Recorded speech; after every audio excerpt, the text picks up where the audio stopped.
Natalie Ann Holloway was an 18-year-old American teenager whose mysterious disappearance made international news after she vanished on May 30, 2005, in Aruba. Holloway lived in Mountain Brook, Alabama, and graduated from Mountain Brook High School on May 24, 2005. Days before the trip, her disappearance resulted in a media sensation in the United States. Her remains have not been found. Holloway was scheduled to fly home from the Caribbean island on May 30, 2005, but she failed to appear for her flight. Her classmates last saw her outside of Carlos and Charlie's, a restaurant and nightclub in Oranjestad. She was in a car with local residents Joran van der Sloot and brothers Deepak and Satish Kalpoe. When the three men were questioned, they said that they dropped off Holloway at her hotel and denied knowing what had become of her. Upon further investigation by authorities, van der Sloot was arrested twice on suspicion of involvement in her disappearance, and the Kalpoes were each arrested 3 times. Due to lack of evidence, the 3 suspects were released each time without being charged with a crime. Holloway's parents criticized the Aruban police for the lack of progress in the investigation and interrogation of the 3 men who were last seen with their daughter. The family also called for a boycott of Aruba, which gained Governor of Alabama Bob Riley's support but failed to gain widespread backing. With the assistance of hundreds of volunteers, Aruban investigators conducted an extensive search operation. American special agents from the FBI, 50 Dutch soldiers, and 3 specially equipped Dutch Air Force F-16 aircraft participated in the search. In addition to the ground search, divers searched the ocean for Holloway's body. Holloway's remains were never found. On December 18, 2007, Aruban prosecutors announced that the case would be closed without charging anyone with a crime. The Aruban prosecutor's office reopened the case on February 1, 2008, after receiving video footage of van der Sloot, under the influence of marijuana, saying that Holloway died on the morning of her disappearance, and that a friend had disposed of her body. Van der Sloot later denied that what he had said was true, and in an interview said that he had sold Holloway into sexual slavery. He later retracted his comments. In January 2012, van der Sloot was convicted of the May 30, 2010, murder of 21-year-old Stephanie Flores Ramirez in Lima, Peru. At the request of Holloway's father, Alabama Judge Alan King declared Holloway legally dead on January 12, 2012. On June 8, 2023, van der Sloot, who was still the main suspect in Holloway's disappearance, was extradited to the United States to face trial for extortion and wire fraud, with both charges being linked to Holloway's disappearance.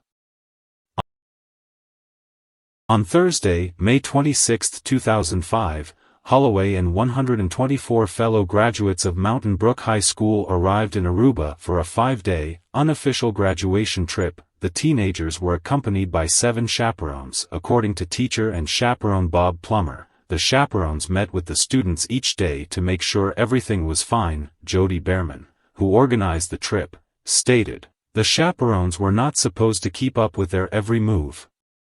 Police Commissioner Gerald Dompig, who headed the investigation from mid-2005 until 2006, stated that the Mountain Brook students engaged in wild partying, a lot of drinking, lots of room switching every night. "We know the Holiday Inn told them they weren't welcome next year. Natalie, we know, she drank all day every day. We have statements she started every morning with cocktails, so much drinking that Natalie didn't show up for breakfast 2 mornings." 2 of Holloway's classmates, Liz Kane and Claire Fireman, agreed that the drinking on the trip was kind of excessive.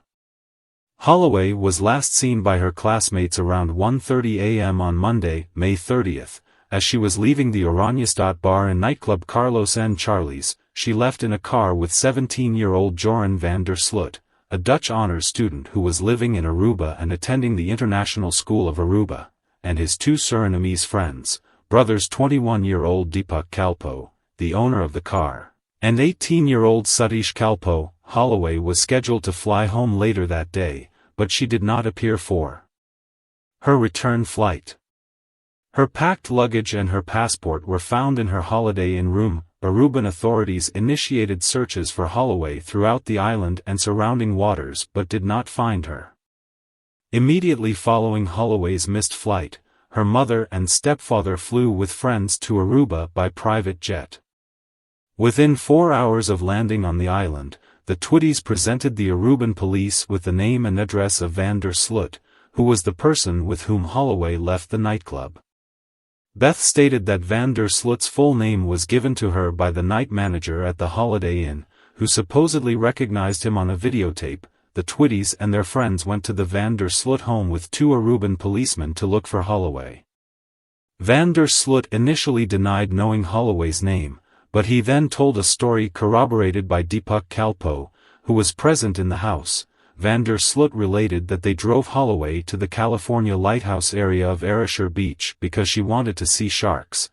They later dropped Holloway off at her hotel at around 2:00 a.m. According to Van der Sloot, Holloway fell down as she exited the car but refused his help. He stated that as he and Kalpoe were driving away, Holloway was approached by a dark man in a black shirt similar to those worn by security guards.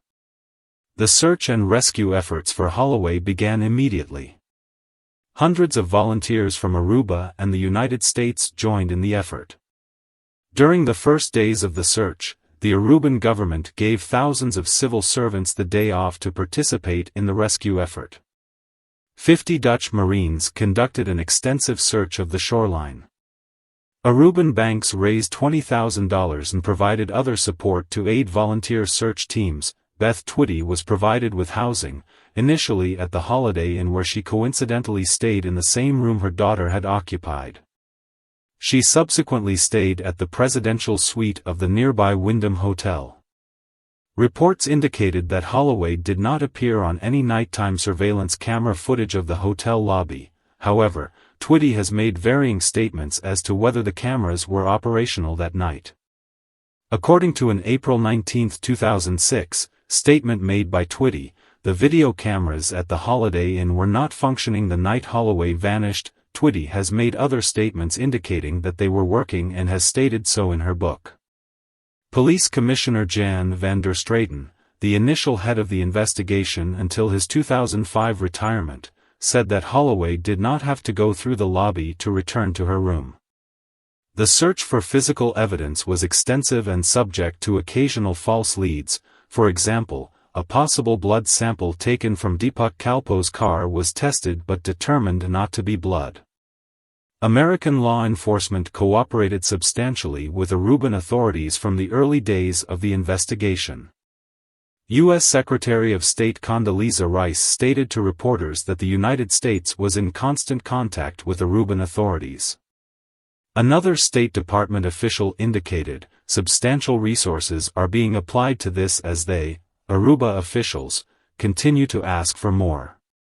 In June 2011, 6 years after Natalie's disappearance, Dave Holloway filed a petition with the Alabama courts to have his daughter declared legally dead. The papers were served on his ex-wife Beth Twitty, who announced her intention to oppose the petition. A hearing was held on September 23, 2011, at which time probate judge Alan King ruled that Dave Holloway had met the requirements for a legal presumption of death. On January 12, 2012, a second hearing was held, after which Judge King signed the order declaring Natalie Holloway to be dead.